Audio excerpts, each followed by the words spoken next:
Meanwhile, as the U.S. calls for a ceasefire, Netanyahu appears to be ignoring the president's attempts to head off a wider conflict. Joining us now with what could come next is Harley Lippman of the American-Israel Public Affairs Committee. In 2022, he was appointed by President Biden to serve on the Middle East Partnership for Peace Fund. Thank you so much, Harley, for joining us. My pleasure. So what do you make of all of this? Were you surprised when you heard the news this morning? Well, not really, because we thought that Iran was going to retaliate, which is what they did. So the debate is this them shoring up their credibility with their proxies in Lebanon to show that they're showing solidarity with Hamas and Hezbollah in particular, and they're firing one salvo and it'll be over? Or is this a prelude to a much wider war? This is what people are debating. I suspect it's the former, that they've sent a signal that they're not interested in a wider conflict, because frankly, they would be weaker than Israel, and I don't think they're seeking a wider conflict. It's interesting because there's a lot of people on the opposing side that are saying Prime Minister Benjamin Netanyahu is interested in a wider conflict. When you look at President Biden trying to talk with him about ceasefire, nothing's happened yet, as Netanyahu seems to be blowing off calls from Biden. So what does that mean? Well, think of what it means with a ceasefire. It means basically Israel loses. What is a ceasefire? There's no miracles. It's kicking the can down the road. It'll be for a temporary period of time, and then they'll do it again.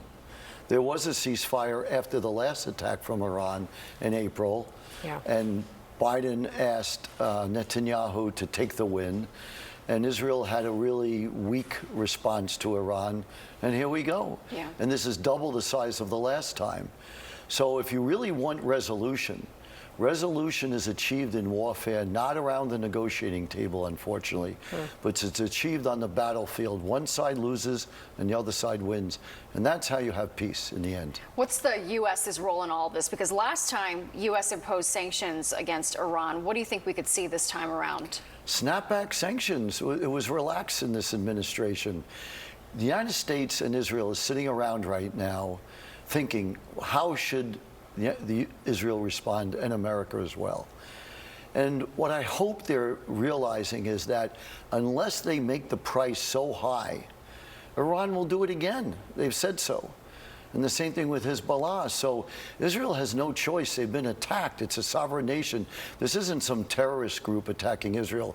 It's one sovereign nation attacking another sovereign nation. This is war. And Israel has to respond in such a way so that Iran sees that the price is so high that they'll never do it again. You talk about the resolution happening on the battlefield. One person wins, one person loses. But what about the timing of this as we head into this election, Rosh Hashanah, tomorrow, the one-year anniversary, October 7th? That's just next Monday. What does this mean for us politically as we head into this crazy year?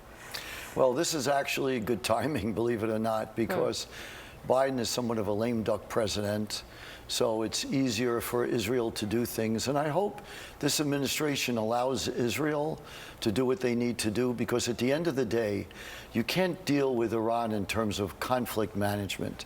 It'll just go on and on. We've seen it. You have to deal with it in terms of conflict resolution.